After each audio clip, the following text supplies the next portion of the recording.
로마서 5장 15절에서 17절 말씀 한 절씩 교도하시고 17절은 합동합니다. 또 안 읽으시면 안 돼요. 합동합니다.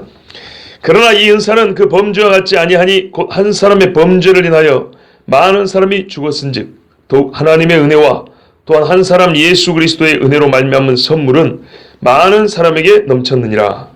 이 선물은 범죄하는 사람으로 말미암은 것 같지 아니하니 심판은 한 사람으로 말미암아 범죄에 이르렀으나 은사는 많은 범죄로 말미암아 의롭다 하심에 이르니라. 한 사람의 범죄로 말미암아 사망이 그 한 사람을 통하여 왕노릇하였은즉 더욱 은혜와 의의 선물을 넘치게 받는 자들은 한 분 예수 그리스도를 통하여 생명 안에서 왕노릇하리로다. 아멘. 기도하겠습니다. 살아계신 아버지 하나님, 인간에 관하여 가장 바른 말씀, 인간의 시작부터 마지막까지, 그리고 하나님을 아는 것과 모르는 것의 차이를 극명하게 가르쳐 주시고 대주하여 오늘 우리에게 보여주셨사오니 하나님, 우리 중에 눈 어두운 자가 없게 해주시고 이해하지 못하겠다 하는 자가 없게 해주시고 듣는 마음을 주시며 이 종의 입술에도 분명하고 명확하고 가슴 깊이 파고들 수 있는 하나님의 권세 있는 말씀을 주시옵고 우리가 이 시간에 받은 큰 은혜를 정말 하나님 앞에 감사하는 시간이 되게 하여 주시옵소서. 우리 주 예수 그리스도의 이름으로 기도합나이다. 아멘. 오늘 말씀에 보면요, 그러나 이렇게 시작합니다. 왜 그러나라 그럴까요? 12절부터 14절까지 우리 인간 중 어느 누구도 자연 상태에서 바라지도 않고 원하지도 않고 이해하기도 어려운 이야기라고 있기 때문입니다. 무슨 이야기입니까? 아담과 같이 죄를 안 지었는데 아담과 같은 죄의 싹시 우리에게 주어졌다는 겁니다. 사망이 왕노를 한다는 거예요. 아담과 같은 죄를 안 지었답니다. 두 번째는요, 율법이 오기도 전부터 사망이 우리에게서 왕노로 됐답니다. 참 이해하기 어렵고 받아들이기 어렵습니다. 만약에 아담과 같은 죄를 지었기 때문에 아담에게와 같이 우리에게 사망이 왕노릇하면 너무 이해하기 쉽잖아요. 그런데 아담과 같은 죄를 범하지도 않았대요. 두 번째는 율법이 오기도 전부터. 그러니까 법이 있어야, 요즘에도 말입니다, 사람을 재판하면 죄형 법정주의라고 합니다. 죄는 법에 기록이 돼 있을 때부터 죄인 겁니다. 그런데 법전이 없는데, 법이 없는데 어떻게 죄를 물을 수 있냐는 얘기죠. 이해할 수 없는 얘기가 두 가지 기록되어 있습니다. 성경은 참 어렵습니다. 보십시오. 오늘 말씀에 12절에 한 사람으로 말미암아 죄가 세상에 들어왔다. 오케이, 좋아요. 세상에는 들어왔는데 죄로 말미암아 뭐가 왔다고요? 사망이 왔대요. 연결관계를 알겠어요. 어떤 사람이 죄를 지었고 세상이 죄로 물들었고 사망이 들어왔구나 알겠어요. 근데 이와 같이 모든 사람이 죄를 지었으므로 사망이 모든 사람에게 이르렀느니라. 그런데 봐보세요. 14절에 모든 사람이 죄 지었다고 하는데 이 죄를 보면 아담으로부터 모세까지 아담의 범죄 같은 죄를 짓지 아니한 자들도, 아담과 같은 죄를 지은 사람도 있을 거예요. 여러분, 아담이 선악과만 따먹었을까요? 아니면 그 뒤에도 또 죄를 지었을까요? 그 뒤에도 죄를 지었겠죠. 그죠? 그러니까 아담이 선악과를 따먹은 이후에 이제 죄인으로서 살아가면서 죄를 부지기수 지었겠죠. 그 첫 번째가 뭘까요? 아담이 벌써 많이 삐뚤어졌다는 증거. 아담은 엄청 똑똑한 사람입니다. 앞에 지나가는 짐승들의 이름을 다 붙여주고 기억하고 그 생태와 그 관계와 자연계 안에서 그 동물의 위치, 지위까지 다 알고 이름을 지어줬습니다. 그런데요, 자기 첫째 아들은 이름을 잘못 지었어요. 첫째 아들 이름이 뭡니까? 가인이죠. 가인입니다. 이름의 뜻이 뭔지 아십니까? 얻었다입니다. 환호성입니다. 얻었다. 내가 얻었다. 누구를 얻었다고 생각했을까요? 보면은 우리는 등남하였다 돼 있죠. 우리 번역에는. 그런데 뭐라고 하냐면 원래 히브리어에는 내가 그 남자를 얻었다 이렇게 돼 있어요. 그러면 누구를 얻었다고 생각한 거죠? 예수님인데 이제 그 나중에 이름에 붙여진 거고 뭐예요? 여자의 후손이라는 메시아를 얻었다는 얘기죠. 아담이 얼마나 이게 벌써 떨어졌는지 아시겠죠? 영적인 이 감각이, 영적인 이 지각이 확 떨어져 버린 거예요. 아들 하나는 낳고 말이죠. 못 읽어내요. 짐승은 읽어내는데 타락하기 전에는 다 읽어냈어요. 근데 타락한 이후에는 하나님이 여자의 후손, 여자의 씨를 준다 그랬는데 첫째 아들을 낳고 가인이라 내가 여호와로 말미암아 그 남자를 얻었다 이런 뜻이에요. 그 남자. 하위주의. 이 정도로 이 부부가요. 아담과 하와가 이렇게 영적으로 떨어져 버렸어요. 그 이후로 아담의 삶은 미안하지만 그는 의로운 행실보다는 하나님 말했어요. 사람이 행실이 어릴 때부터 생각하는 게 악하다고 악한 것들이 계속 나옵니다. 그렇다면 여기서 말하는 아담의 범죄와 같지 아니한 죄를 지은 사람, 아담의 범죄 같은 죄를 짓지 아니한 사람 무슨 말일까요? 아담이 최초 범죄한 이후에 죄인으로서 살면서 지은 죄들 이걸 말하는 게 아니고 최초의 죄를 말하는 거예요. 최초의 아담과 같은 죄를 짓지 않았는데 그러니까 죄를 이 땅에 끌고 온 당분이 아니란 말이에요. 일반 사람들. 그런데 아담이 그 최초의 죄로 말미암아 사망의 왕노라가 됐죠. 똑같이 그랬다는 거예요. 그러니까 우리가 좀 억울하다 할 수 있어요. 그리고 이거를 죄라고 규정하는 법은 모세 때 왔다 이 말이에요. 그러니까 이거는 얼마나 우리 인간 입장에서는 억울하다는 말이죠. 기독교인들이 제일 억울한 게 뭡니까? 원죄 아닙니까? 원죄. 저도 이 부분에 대해서 다시 한번 깊이 연구를 해볼 생각입니다. 이제 처음부터. 그런데요, 원죄가 상당히 불쾌한 이유가 뭔지 아십니까? 바로 오늘 말씀 같은 것 때문이에요. 왜 내가 죄를 짓지 않은데 태어나면서 나는 죄인이냐 이거죠. 그런데 우리가 이런 불만과 원망을 하게 된 근본적인 이유가 있습니다. 다시 말하면 근본적인 우리의 잘못된 생각이 있습니다. 그 뭐냐면 죄의 정의 자체를 내가 내리기 때문에 그런 불만이 생기는 겁니다. 무슨 말씀이냐면 다시 말하면 죄란 내가 상대와의 관계에서 잘못된 일을 내가 행했을 때 그게 죄가 되는 것이고 그 다음에는요 그 죄의 효력과 크기란 내가 상대에게 잘못한 만큼의 크기와 그리고 그 범위는 잘못한 나에게만 국한해서 영향을 미친다. 이건 무슨 말이냐면 죄의 성질에 대해서 우리 인간들은 나름대로 정의가 있어요. 죄는 이거다고. 그런데 그 정의의 입각에서 보니까 우리 인간이 태어나면서부터 원죄를 갖고 태어난다는 것에 대해서는 전혀 납득할 수가 없고 세상에서 가장 큰 불만이 되는 거예요. 이해가 되세요? 그러니까 죄가 무엇이냐는 하나님이 정의를 내리는데 우리는요 알량한 우리 양심에 죄라는 것은 말이죠. 예를 들면 제가 지금 집사님 이렇게 키보드 치고 있는데 이걸 던졌고 키보드를 때려버렸어요. 그러면 이 때린 누구에게 죄진 거죠? 집사님에게 내가 때린 만큼의 그 죄를 진 거고 이 죄에 대해서는 내가 뭐랄까요? 사과 한마디 하면 용서되는 그 정도의 크기로 내 나름대로 죄의 성질을 규정을 한다고요. 그런데요. 죄가 무엇인지 그 정의와 죄의 성질과 죄의 크기와 죄의 힘을 규정하는 것은 인간이 아니고 하나님이 하시는 겁니다. 그런데 하나님이 뭐라 하냐면요. 우리 인간에게 너희는 죄를 완전히 잘못 생각하고 있다는 거예요. 죄라는 것은요. 일단 이 죄가 없는 세상에서 죄가 있기 시작해버리면 죄의 오염도는 사람의 힘으로는 절대 막을 수가 없고 모든 사람이 태어나면서부터 죄에 오염되어 태어날 수밖에 없는 본래 죄는 그런 거라는 거예요. 일단 그렇게 이해를 하셔야 돼요. 그러니까 성경에서는 죄에 대한 정의 자체가 달라요. 죄란 무엇이라고 말해주지 않는데 우리가 삼위일체란 무엇이라고 말해주지 않죠. 그러나 하나님에 대해서 설명하는 성경을 쫙 봐보면 삼위일체가 교리가 나오는 것처럼 마찬가지예요. 죄란 이것이다. 의란 이것이다 말하지 않아요. 근데 의를 표현한 성경을 다 먹어보니까 의는 이런 거구나 이런단 말이에요. 의에 대해서는 내가 규정하는 게 아니에요. 그러면 내가 만족하는 의로 내가 구원받게요? 그렇지 않은 것처럼 의와 상반된 개념인 죄에 대해서도 내 나름대로 죄는 이런 것이고 죄는 이 정도 힘을 미치는 것이고 죄는 이 사람에게만 국한된 것이고 이렇게 생각하면 안 되고 처음부터 하나님이 말씀하신 죄라는 것은 우리의 생각과는 완전 다르게 최초의 인간이 하나님을 거역하여 그 하나님과의 약속, 그 법을 어기면 그 순간부터 모든 이제부터 태어나는 생명체는 전부 다 여러분 이해하기 싫든 좋든 원하든 원하지 않든 상관없어요. 성경은 그렇게 말하고 있는 거예요.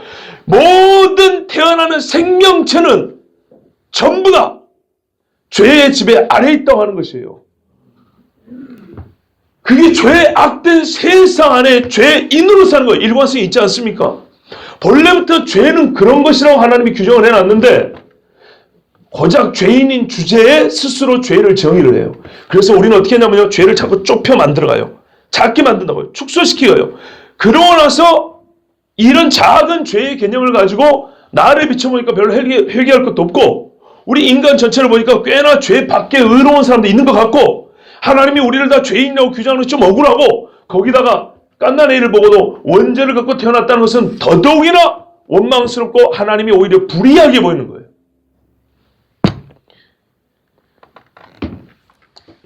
여러분 이 말이 지금 당장 이 마음에 다가오지 않더라도 제가 말을 많이 한들 뭐 하겠습니까? 일단 소결론을 내립니다.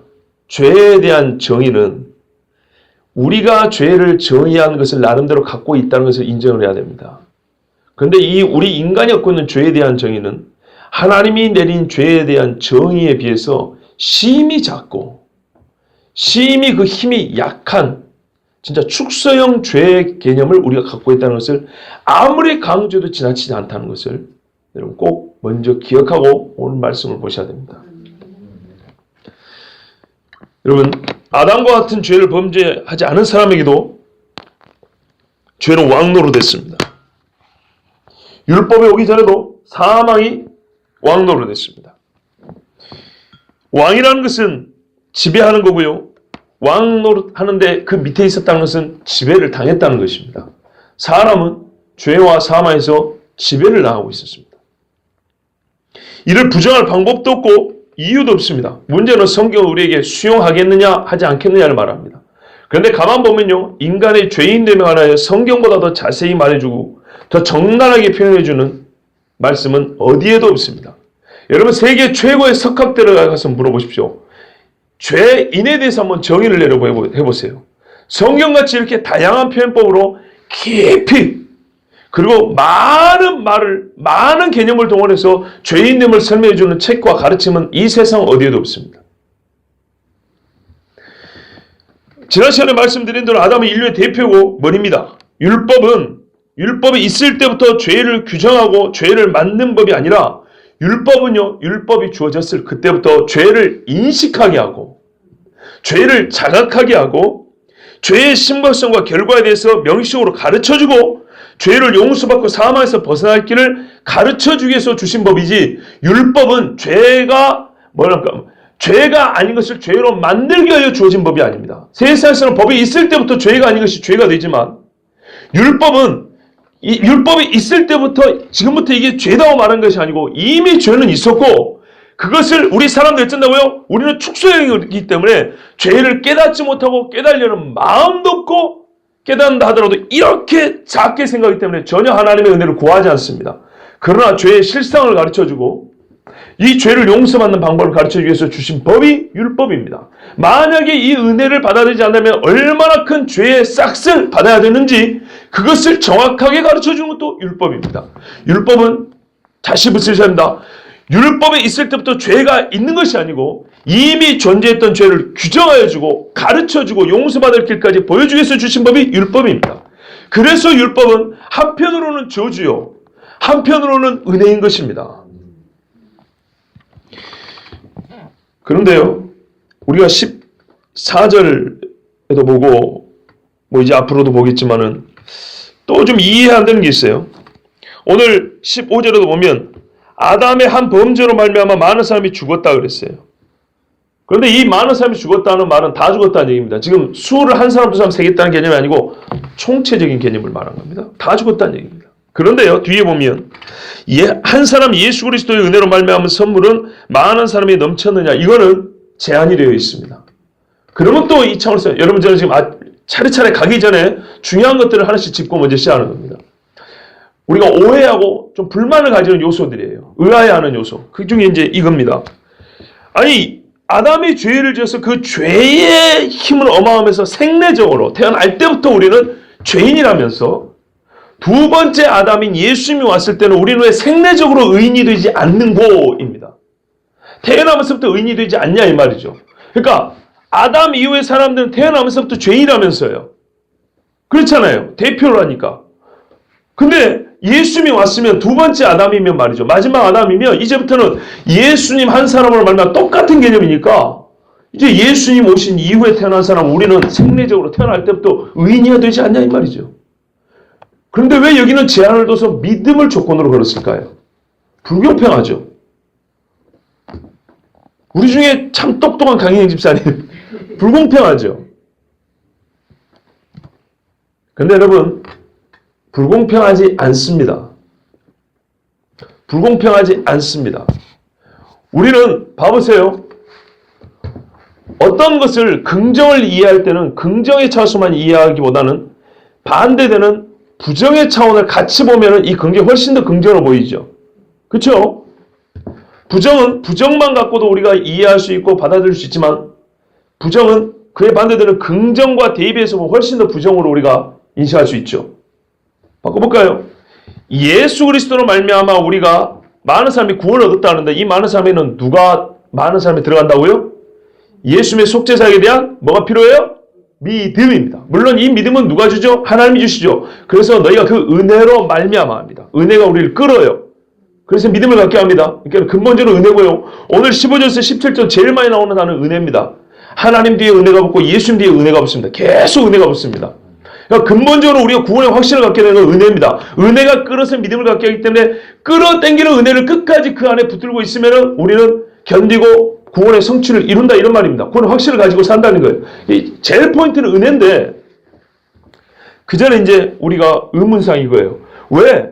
아담으로는 모든 사람이 다 죄인인데 예수로 말미암아는 모든 사람이 믿는 사람이 죄인일까? 믿는 사람만 의인일까? 아까 제가 그랬잖아요. 우리는 생리적으로 죄인이라고 그랬죠. 태어날 때부터 죄인이라고 그랬죠. 우리가 이해하는 것과 달리 성경에서는 그런 죄의 힘을 말하고 있다고요. 죄라는 것이 갖고 있는 본래적 성질이 그런 거라고요.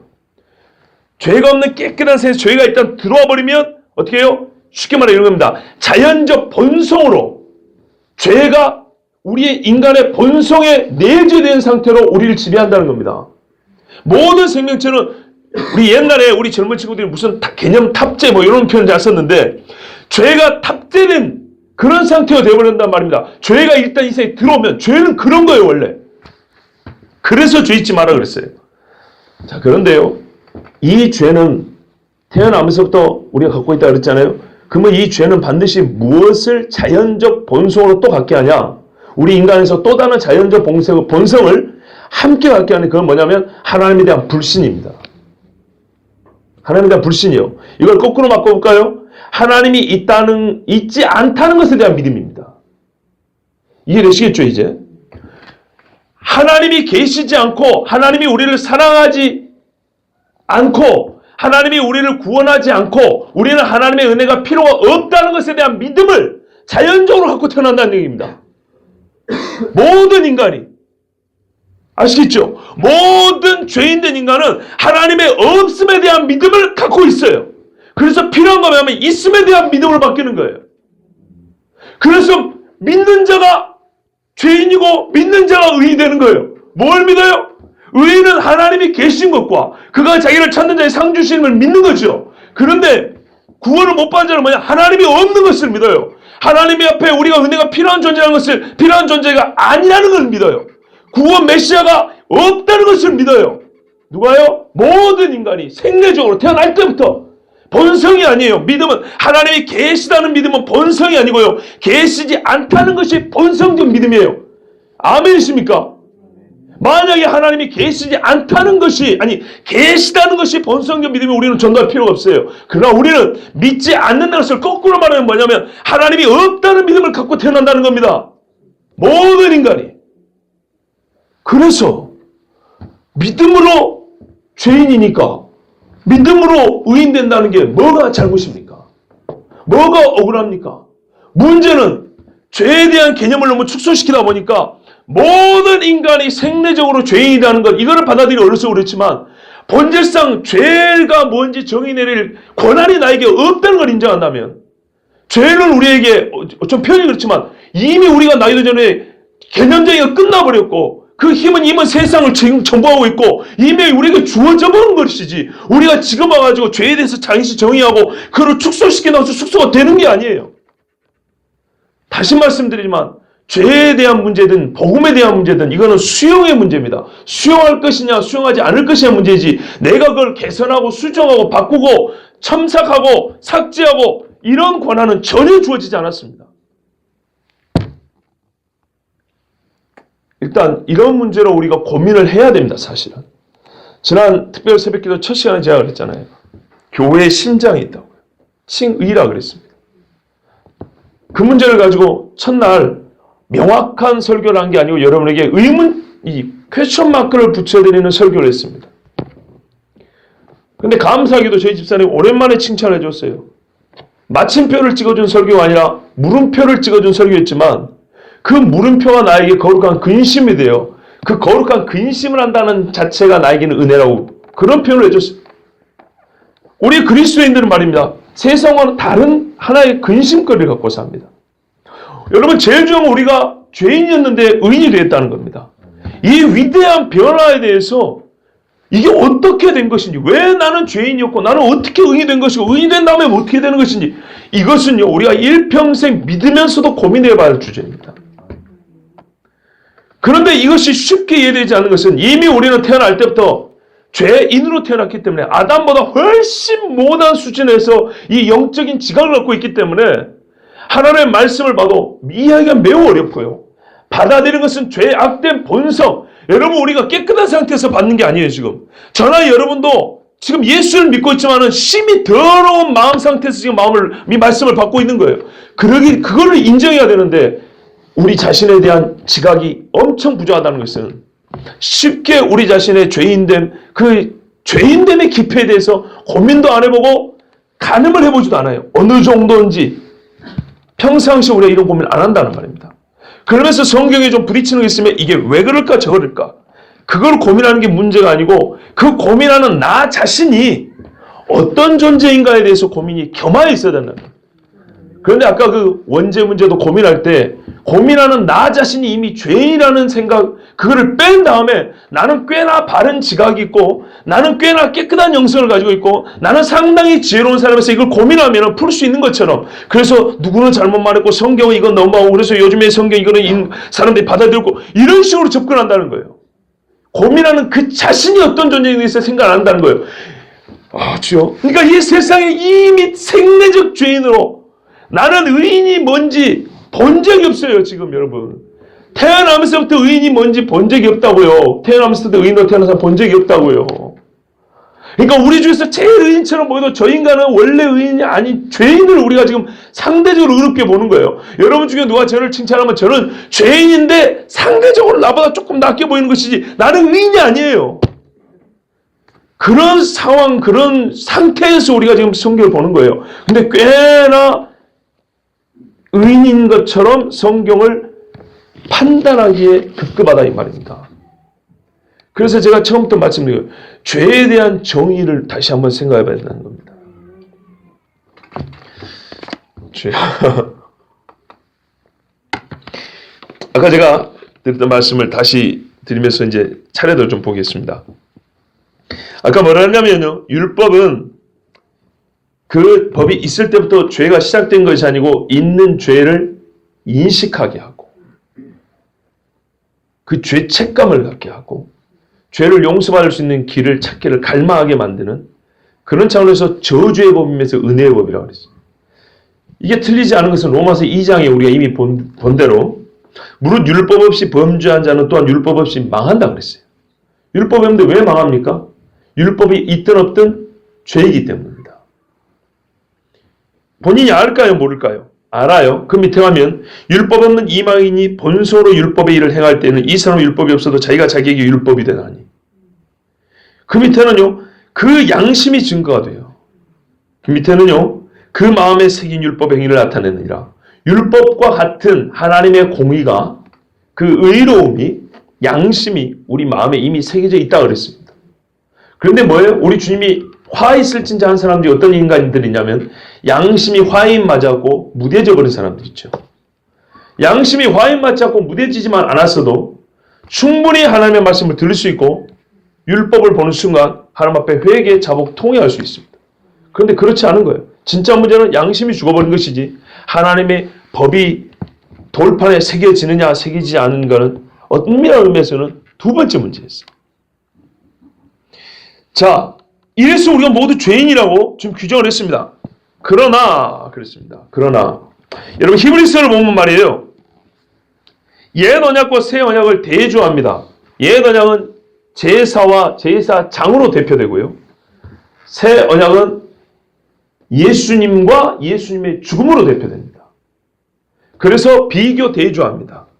그리하여 우리가 얻은 새 언약이 얼마나 귀하고 크고 영화로운 것인가를 가르쳐줍니다.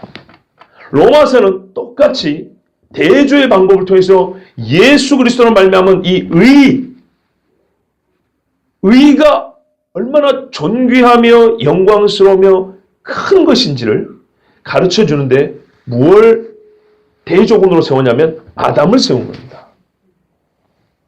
왜냐하면 히브리서는 히브리인들이기 때문에 이미 그분들은 하나님을 알아요. 근데 그들은 제사, 제도 안에서 하나님 앞에 의를 얻어보겠다고 하는 좀 그것을 벗어난 사람 다시 돌아가려고 하기 때문에 그걸 비교해 준 거고, 이방인들에게는 모든 인류의 조상인 아담으로부터 시작해야 그렇게 되어 있죠. 아담이 존재하고 아담이 어떤 인간이었기 때문에 우리가 지금 어떤 상태나 이게 설명이 되겠죠. 그리하여 우리에게는 구원자가 필요하다 이렇게 나와야 되겠죠. 그래서 아담을 대조군으로 세워놓고 예수님이 하는 겁니다. 아담은 이리 했고 그 결과 우리는 이런 죄인이 되었고, 예수 그리스도는 이런 일을 하셨고 그 결과 우리는 하나님 앞에 이렇게 의인이 되었다. 이 이야기를 하려는 겁니다.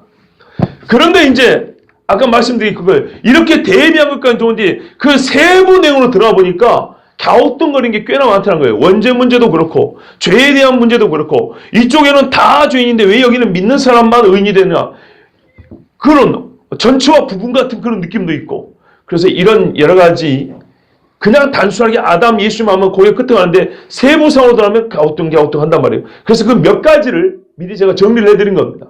뭐 이 짧은 시간에 다 이해가 되셨든 안 되셨든 하여튼 그게 필요하다는 겁니다. 자, 오늘 15절에서 16절 말씀 보면은 모든 사람에게 누구도 예외 없이 두 가지 상태에 빠져 있다는 것을 가르쳐 줍니다. 첫 번째는 사람은 죄와 사망에 빠져 있어 스스로 해방될 수 없다는 걸 가르쳐 줍니다. 두 번째는 그렇기 때문에 밖으로부터 오는 의의 법, 여기서 나가는 게 아니고 내 밖에서 오는 어떤 강력한 의의 법이 죄와 사망 앞에서 나를 끌어내어 줘야 된다는 것, 그것을 말씀해 줍니다. 자, 오늘 말씀에 그래서 아담으로부터 우리가 이제 죄가 우리의 사망이 왕노를 했는데요. 그러나 이제 그 반대라고 있습니다. 이제부터 예수님 이야기하겠죠. 그런데 이 은사는 사실 번역이 좀 그렇고요. 밑에 보면 선물이라고 되어 있지 않습니까? 선물로 일관성 있게 번역이 됩니다. 근데 왜 여기다 은사로 했는지 모르겠어요. 헷갈리게 말이죠. 애시당초 은사라면 다 은사를 하든지 일관되게 선물로 하는 게 좋습니다. 왜냐하면 지금 구원 얘기를 하기 때문입니다. 하나님 주시는 의 얘기를 하기 때문에 선물하는 게 좋습니다. 자, 이 선물은 거저 주시는 것입니다. 거저 주시는 이 선물은 봐보세요. 뭐와 같지 않다고요? 그 범죄와 같지 아니하다. 그러니까 아담과 예수님 사이는 유사성과 차이점이 있습니다. 유사성은 대표로서의 한 사람이라는 거고요. 차이점은 그 행한 일의 성격이 완전 다르다는 겁니다. 성격이 반대될 뿐만 아니라 효력에 있어서도 다르다는 얘기를 하고 있습니다. 그 범죄와 같지 아니하니, 그 범죄가 뭘까요? 아담이 일평생 지은 죄를 다 말하는 게 아니고 최초의 범죄를 얘기하는 겁니다. 최초의 그 범죄와 같지 아니하니 한 사람의 범죄를 인하여 많은 사람이 죽었은즉. 맞아요. 아담이 한 범죄를 처음에 지을 때 많은 사람, 즉 모든 사람은 거기서 죽은 거예요. 여러분, 에베소서 2장이 오늘 우리 로마서 말씀을 아주 또 같은 뜻인데 다른 표현으로 자세히 말해주는데 뭘 하냐면요, 그는 허물과 죄로 죽었던 너희를 살리셨도다. 죽어버린 상태예요, 우리가. 그리고 그 다음에 보면 에베소 그 밑에 하면 또 뭐라고 되어 있냐면요, 너희가 본질상 진노의 자녀인데 허물로 죽은 우리를 그랬어요. 우리는 죽어버렸다 그랬어요. 그냥. 이게 모든 사람의 상태입니다. 생리적인 상태입니다. 자, 이래서 우리가 죽어버린 겁니다. 살다가 아담의 후손이니까 죄를 지어서 죽음에 처하게 될 건 이게 아니고요. 죽어버린 거예요. 그냥 모든 인간은 죽어버린 거예요. 그런데 더욱 하나님의 은혜와 또한 한 사람 예수 그리스도의 은혜로 말미암은 선물은 많은 사람에게 넘쳤느니라. 근데 원래는요, 좀 더 정확히 하면 넘쳤기 때문이라 이렇게 돼 있어요. 이게 왜 아담은 오실자의 모형이라 14절 끝부분에 말했냐면요, 유사성이 있기 때문입니다. 한 사람으로 말미암아 많은 사람이 죄인 된 것처럼 한 사람으로 말미암아 많은 사람이 의인 되는 이 유사성이 있습니다. 그런데 그래서 이제 모형이라고 했는데 차이점이 있어요. 그거는 방향이 반대라는 거죠. 그죠? 그 이야기가 오늘 지금 15절부터 17절까지 있습니다. 근데 이 반대되는 결과는 어디서부터 시작되냐면 하나님의 은혜입니다. 또 한 사람 예수 그리스도의 은혜입니다. 여러분, 우리 구원은 우리가 믿음으로 의롭다함을 얻는다서 이신칭이라고 합니다. 근데 이거는 우리가 의롭다함을 얻는 그 전체적인 과정을 축약해서 표현한 겁니다. 짧게 표현한 것입니다. 그러나 원래는 그렇지 않냐고요. 에베소 2장 8, 9절 말씀대로 너희가 그 은혜를 인하여 믿음으로 말미암아, 은혜가 견인차처럼 끌어준다 그랬어요. 은혜가 먼저 와서 은혜가 우리를 끌어주고 우리는 하나의 통로로 믿음을 내었을 뿐입니다. 그렇기 때문에 성경은 원래 우리의 구원을 말할 때는 항시 하나님의 은혜를 주어로 삼습니다. 내 믿음으로 그렇게 말하지 않아요. 절대 그렇게 말하지 않습니다. 예? 항상 성경은 하나님의 은혜를 주어로 삼습니다. 하나님의 은혜가 우리에게 믿음을 일으켜 그 믿음을 사용해서 구원에 이르게 한다, 이런 식이지, 절대로 너에게서 어디서부터 나온지는 모르지만 하여튼 너에게서 뽀글뽀글 발생한 믿음 때문에 네가 구원받아, 이런 말은 전혀 없어요. 오늘 말씀도 그래서 이게 더 정확하다는 거예요. 하나님의 은혜와 또 한 사람 예수 그리스도의 은혜로 말미암은 선물은 더욱더 많은 사람에게 넘쳤기 때문이다. 하나님의 은혜 때문이라는 거예요. 이것이 대조입니다. 16절에 이제 보시면은 여기에 더하여 이 선물은 범죄한 한 사람으로 말미암은 것 같지 아니하니, 아까도 그랬죠. 15절에 같지 아니하다고요. 이 대조를 통해서 우리가 받은 은혜, 구원을 지금 강조합니다. 이 범죄는 뭘 가져옵니까? 심판을 가져옵니다. 심판 후에 정죄를 가져옵니다. 너는 죄인이다는 겁니다. 그런데요, 은사는, 즉 선물은 뭘로 가져와요? 우리를요? 많은 범죄로 인한, 범죄로 말미암아 의롭다 하심의 이름이니라. 야, 이거는 좀 이상하죠. 많은 범죄로 말미암아. 하나님의 이 선물은 범죄를 지어야 의롭다함을 주는 건가요? 줄 수 있습니까? 그런 건 아니죠. 그런 건 아닙니다. 이게 번역이 좀 문제라는 겁니다. 자꾸 말미암아 해버리니까 범죄가 원인이 되어버린대. 그것이 아니고요. 원래는 이렇게 된 겁니다. 우리가 많은 범죄를 가지고 있잖아요. 첫사람으로 말미암아 어떻게 해요? 범죄자가 우리가 되어버렸잖아요. 그래서 우리가 이 범죄자가 되었기 때문에 하나님의 뭐가 필요해요? 거저주시는 선물이 필요하죠. 그런 뜻입니다. 우리의 많은 범죄로 인하여 하나님께서 주시는 이 선물은 우리를 어디에 이르게 하기 때문이냐 하면 칭의, 의롭다함에 이르게 하기 때문이다, 이렇게 말하고 있습니다. 그러니까 여러분 얼마나 차이가 큰지 봐보십시오. 이제 여기까지 한번 봐볼게요. 아담의 지은 죄는 우리의 생각과는 달리 죄의 성질과 폭과 깊이와 넓이는 너무너무 커서 아담 이후에 태어나는 모든 인간이 생내적으로 하나님에 대한 불신, 바꿔 말하면 하나님이 없음에 대한 믿음, 하나님의 인정과 긍휼을 믿지 않음에 대한 믿음, 이걸 갖고 태어나게 합니다. 그런데요, 엄청나게 크죠. 그런데 이건 어디까지만 그 힘을 미치냐면요, 예수 그리스도를 믿는 그 순간까지만, 믿기 전까지만 힘을 미치고 예수를 믿어버리면 그 후부터는 절대로 이 사망의 힘을 미치지 못합니다. 자, 그런데 보십시오. 이 아담이 지은 죄는 모든 사람에게 영향을 미쳤죠. 그런데 예수님의 이 하신 일은 모든 사람에게 주시는 것이지만 믿는 사람에게 소수에게만 뭐예요? 이 은혜가 주어졌습니다. 그런데 이 소수지만은 그 영향력, 그 지속성은 어디까지 갑니까? 영원히 갑니다. 그렇죠? 영원히 갑니다. 지금 이 차이를 얘기합니다. 저렇게 이제 사람들이 오시면은 제가 상당히 마음이 복잡해져가지고 여러분, 참 오늘 제가 기도했어요. 하나님 좀 쉽게 안 될까요? 좀 쉽게만. 주여, 다시 보십시오. 모든 사람이 생리적으로 죄인이 되어버렸는데 그만큼 강한 게 죄인데요. 아무리 강해봐야 어디까지요? 예수님을 믿기 전까지라고요. 한시적이에요. 근데 예수님의 은혜는 죄보다 훨씬 더 강한데요. 믿음의 문제이기 때문에 똑같이 믿는 자에게 그 구속의 효력이 주어진단 말이에요. 그렇죠? 그런데 믿는 사람은 생리적 죄인, 즉 하나님의 없음에 대한 믿음을 버리고 예수님에 대한 믿음을 가져야 되잖아요. 그렇죠? 불신의 믿음을 버리고 신앙의 믿음을 가져야 되잖아요. 그런데 이 사람이 다는 아니에요. 수가 적어요. 그러나 그 믿음을 가진 사람의 믿음은, 그 믿음의 효력은 어디로 간다고요? 영원히 간다고요. 그 뒤에 이거를 자르거나 막을 자가 없어요. 그래서 로마서 8장에 가면 우리 주 그리스도 예수 안에 있는 하나님의 사랑에서 끊을 수 없느니라고 그렇게 나오는 거예요. 그런데 조건이 뭐가 있냐면 그 앞에 우리가 종일 주를 위하여 죽임을 당하게 되며 도살을 당할 양같이 여김을 받았나이다예요. 이 사람들의 믿음을 하나님이 끝까지 붙들어 줍니다. 그럼 이 사람들이 누굴까요? 히브리서에 말한다. 너희가 처음 믿은 구원의 도래를 끝까지 경고에 붙잡고 있는 자입니다. 근데 누가 이걸 끝까지 붙잡고 있습니까? 처음에 누가 우리를 붙잡는다고요? 내가 잡는 게 하나님이 잡는다 그랬죠.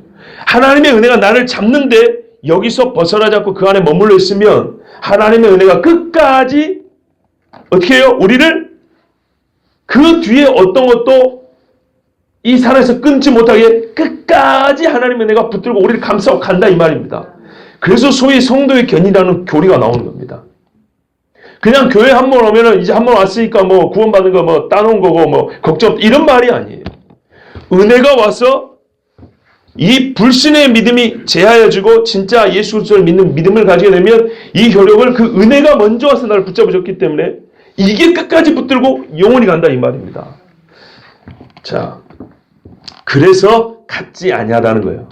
같지 아니하다는 것은 성질의 반대만 말하는 것이 아니고 그 효력의 강력함도 다르다는 얘기입니다. 예수님이 없을 때까지는요, 왕이에요, 왕. 이 죄를 이길 게 하나도 없어요. 그런데 그보다 더 큰 왕이 예수님이 오셨을 때는요, 이거는 아무것도 아니에요. 같지 아니에요. 그래서 예수님 왕노릇한 데서 이거는 이제 전혀 힘을 미치지 못하는 거예요. 그래서 다르다는 거예요. 차원이 다르다는 거예요. 차원이. 그러니까 죄가 만연에 있어도 이 1층이라면 예수님의 구원의 은혜는 믿는 자에게 한정적이지만 그보다 높은 차원의 은혜라는 겁니다. 높은 차원의 힘을 가지고 있어서 이 아래층의 죄가 그 이후에는 자기가 놓아버린 이 영혼을 다시 붙들려고 애를 써도 하나님의 은혜가 붙들고 있으면 뺏기지 않는다 이런 말입니다. 그래서 같지 아니하다는 거예요. 많은 사람은 어디에 이르게 하냐? 의에 이르게 한다 그랬습니다. 또한 왜 이게 같지 아니하냐? 의는 근데 같은 의가 아닙니다. 이게 무슨 말이냐면요. 여러분, 아담이 의로운 적이 있었어요. 언제일까요? 죄 짓기 전이죠. 죄 짓기 전에 아담이 가진 의는 무슨 의입니까? 어디서부터 난 겁니까? 물론 하나님이부터 난 거지만은 우리가 그걸 이제 좀 표현하자면 이렇게 말했어요. 창조적으로 갖고 있는 의입니다. 창조시, 그죠? 그러니까 아직 죄를 안 지었기 때문에 갖고 있는 의라고요. 좀 쉽게 표현하면 아담 자기 의라고요. 내가 아직 죄를 짓지 않았어요. 그러니까 만들어진 상태로 그냥 그대로 있는 거예요. 그죠? 하나님이 처음에 만들 때 죄 없는 인간을 만들어 주셨잖아요. 그죠? 죄 없는 인간의 그 상태의 의로움이라고요. 그리고 죄를 지어서 이제 불의한 자가 되어버렸지 않습니까? 그죠? 그러면 우리가 가진 의는 뭡니까? 누가 준 겁니까? 예수님의 의지요. 예수님이 두 번째 아담, 마지막 아담으로서 하나님 앞에 세워지죠. 그러면 예수님의 의는 뭐예요? 신성호. 나는 원래 죄 짓지 않았다? 이것도 내가 가진 의 이런 겁니까? 성경 그렇게 말하지 않습니다. 우리가 그 의를 전가받았다 말하지 않습니다. 하나님의 모든 공의의 요구를 예수님이 순종함으로 말미암아 얻은 의라고 말합니다. 아시겠죠? 아담처럼 생내적으로 예수님은 원래 하나님이었기 때문에 죄가 없다 얘기하는데 지금 우리는 육체로 오신 중보자를 봐야 되는 겁니다. 그 중보자 예수님이 타고난 의를 말하는 게 아니고 탁월한 의가 훼손되지 않도록 일평생에 하나님의 말씀에 철저하게 순종한 그 뭐예요? 여러분 좀 두드러기 반응이 났지만 행위의 의를 말하는 겁니다. 그래서 예수님의 공로라고 하는 거예요. 나는 공로 없으나 하나님의 아들 예수님 공로가 있다고요. 그는 타고난 의뿐만 아니라 하나님의 모든 공의의 요구를 100% 순종한 의가 있다 이 말이에요. 우리가 받는 것은 불순종의 이 죄를 순종의 의가 바꿔치겠다 그랬지 않습니까? 이 거룩한 교환이라고 그럽니다. 그럼 우리가 가진 의는 뭐죠? 우리가 이신층이라고 그러죠. 누구를 믿음으로요? 예수를 믿음으로죠. 아담의 창조될 때 죄 있지 않은 그 의를 그럴 때가 있었어라고 믿는다고 내가 의롭게 되는 게 아니고 나 지금 죄인인데 예수 그리스도가 나의 죄를 지고 십자가에 죽으셨다. 그의 피로 속량하셨느니라. 그렇죠? 이것으로 말미암아 나는 예수님의 의를 받았다는 겁니다. 그래서 같지 않다는 거예요. 말하자면 아담이 창조 시에 가졌던 의보다 훨씬 좋은 의라는 겁니다. 그 의는 아무리 좋아도 마귀가 갖고 나불나불대면은 타락할 수 있는 의였지만은 예수 그리스도를 말미암아 얻은 의는 누가 우리를 고소하리요. 그쵸? 의롭다 하시는 하나님이시니 그런 의란 말이에요. 그래서 같지 않다라는 겁니다. 17절에 보십시오. 또 이 성물은 범죄한 한 사람으로 말미암은 것과 같지 아니하니 계속 같지 아니하대요. 심판을 한 사람으로 잠시만 이게 16절이구나. 17절 한 사람의 범죄로 말미암아 사망이 그 한 사람을 통하여 왕노로 다했은즉 더욱 은혜와 의의 선물을 넘치게 받는 자들은 한 분 예수 그리스도를 통하여 생명 안에서 왕노를 하리로다. 아멘. 생명 안에서 왕노를 언제까지 할까요? 영원히. 그래서 에베소 말씀 한번 읽어드리겠습니다. 그런 허물과 죄로 죽었던 너희를 살리셨도다. 그때 허물과 죄로 죽었던 그때 너희는 그 가운데서 행하여 이 세상 풍조로 따르고 허물과 죄로 죽은 상태를 봐보세요. 누구도 여기서 예외가 없습니다. 봐보세요. 세상 풍조를 따르고 공중의 권세 잡은 자를 따랐으니 곧 지금 불순종의 아들들 가운데서 역사하는 영이라. 쟤네는 우리도 다 그 가운데서 다 우리 육체의 욕심을 따라 지내며 육체와 마음에 원하는 것을 하여 다른 이들과 같이 본질상 진노의 자녀였더니 본질상 긍휼이 풍성하신 여기서부터 이제 전환이라 합니다. 긍휼이 풍성하신 하나님이 우리를 사랑하신 그 큰 사랑을 인하여 허물로 죽은 우리를 그리스도와 함께 살리셨고 너희는 그 은혜로 구원을 받은 것이라. 또 함께 일으키사 그리스도 예수 안에서 함께 하늘에 앉히시니 이는 그리스도 예수 안에서 우리에게 자비하심으로써. 아까 긍휼이죠. 은혜 나왔죠. 같은 뜻을 지금 거의 다른 표현을 썼다고 생각하시면 됩니다. 자비하심으로써 그 은혜의 지극히 풍성함을 오는 여러 세대에 나타내려 하십니다. 하나님의 은혜를 나타내려 하십니다. 너희는 그 은혜에 의하여 그러고 우리가 8절을 봐야 이해가 되는 겁니다. 원래 요절은 8절부터 보통 암송하지만은 여기서 말하는 은혜가 어떤 거냐 하려면 1절부터 봐야 되는 겁니다. 바로 그 은혜에 의하여 믿음으로 말미암아 구원을 받았으니 이것은 너희에게서 난 것이 아니요 하나님의 선물이라. 오늘 로마서 말씀 같지 않습니까? 행위에서 난 것이 아니니 이는 누구든지 자랑하지 못하게 함이라. 우리는 그가 만드신 바라 그리스도 예수 안에서 선한 일을 위하여 지으심을 받은 자니. 여기까지 읽어야 돼요. 원래 이렇게 만들어졌어요. 근데 아담이 원래 이렇게 만들어졌어요. 그리스도 안에서 선한 일을 하는 하나님의 친자녀로 이렇게 살아가도록 만들어졌는데 자기 의로는 그 의를 지키지 못했어요. 그렇죠? 그런데 이 일은 하나님이 전에 예비하사 우리로 그 가운데서 행하게 하려 하심이라. 그 일을 온전하게 행하게 하려고 예비하신 건 뭐냐면 그리스도 안에 나타난 하나님의 은혜였다는 겁니다. 그래서 이것으로 말미암아 본래적 목적이 성취되는 거예요. 이제는 본래 하나님은 모든 자녀들이 죄 없이 하나님 앞에 의 안에 거하게 하고 싶은데 아담이 창조 시에 가진 그 창조된 의 갖고는 안 된다는 거예요. 못 지켰어요. 다 잃어버렸어요. 그러나 예수 그리스도 안에 나타난 마지막 아담에 나타난 하나님의 이 은혜로 말미암은 의는 어떻게 해요? 본래 하나님이 계획하셨던 인간의 하나님의 형상대로 사는 그 삶을 가장 선하다, 보시기에 좋았더라, 그것을 회복한다는 말씀입니다. 그런 차원에서 우리가 회복을 얘기하는 거예요. 근데 그것은 잃어버리지 않습니다. 조건은 뭐라고요? 하나님의 은혜가 땡기실 때 우리는 믿음이라는 통로를 가지고 있어야 되는 거예요. 사람만이 이 은혜의 세계 안에서 생명을 얻고 왕노를 할 수 있어요. 아담의 모든 후손들이 하나님이 없음에 대한 믿음을 가지고, 하나님이 우리를 사랑하지 않다는 믿음을 가지고, 나는 죄인이 아니라는 믿음을 가지고, 그러므로 구세주가 필요 없다는 믿음을 가지고 모든 사람이 본질상 진노 아래 그렇게 살고 있었는데, 하나님께서는 그 믿음을 깨뜨려 버리시고 하나님이 계신 것과 우리를 사랑하는 것과 우리를 위하여 자기 아들 독생자를 주신 것과 그를 믿는 자는 영생을 주신다는 그 믿음을 갖게 하셨어요. 그리고 그로 말미암은 의로움은 절대로 마귀가 뺏지 못하고 훼손할 수 없는 의로움입니다. 여러분, 우리는 이미 구원받은 사람이기 때문에 사실은 이렇게 복잡하게 듣지 않아도 구원받은 것이 흔들리진 않아요. 그런데요, 마귀는 여러분, 가장 귀한 것을요, 가장 교묘하게 흔듭니다. 가장 귀한 건 우리가 가장 꽉 쥐려고 하는 걸 알기 때문에 대놓고 흔들지 않아요. 교묘하게. 그러다가 조금씩 이렇게 모래시계에서 모래 새 나가는 것처럼, 그러다 보면 언젠가 내가 받은 은혜가 싹 상실되고, 내가 하나님 앞에 무슨 은혜를 받고 산지 다 잃어버리고, 하나님 앞에 항상 원망과 불신과 믿음을 갖고자 하는 의심이 아니라 진짜 의심만 갖고 사는 그런 지경에 처한 분들도 꽤나 많습니다. 그래서 우리는 들은 바 이 구원의 은혜를 확실하게 하고 더 경고케 하여 바울 사도는 오늘 다시 한번 말씀해 줍니다. 제가 로마서 5장을 시작할 때 이런 말씀 드렸습니다. 로마서 5장은 앞에 1장부터 말한 구원의 확신, 구원받은 이 은혜를 우리에게 아주 더 견고하게 해주려고 논증을 강화하는 말씀이라고 그랬어요. 그래서 다 아는 것 같으나 우리가 때로는 많은 퀘스천 마크를 가지고 의심을 갖고 있는, 또는 확신하지 못하고 있는 것들을 더욱 분명히 해주면서 우리가 얼마나 큰 구원의 은혜 속에 있는지 이제는 확신해도 괜찮다라고 아담과 예수님을 대조해서 이렇게 말씀해 주는 겁니다. 더불어서 아담과 관련한 우리의 여러 가지 신학적 질문들, 이것들을 풀어주고 있습니다.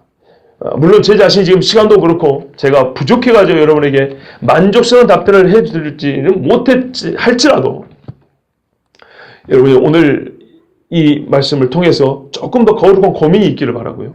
하나님의 말씀을 좀 더 상고하고 연구하는 선지자들도, 그 성령이 충만한 사람도 뭐라면 부지런히 살피고 연구했다고 그랬습니다. 그래서 어느 때 누구를 지시하는지 확실하게 깨닫다고 그랬거든요.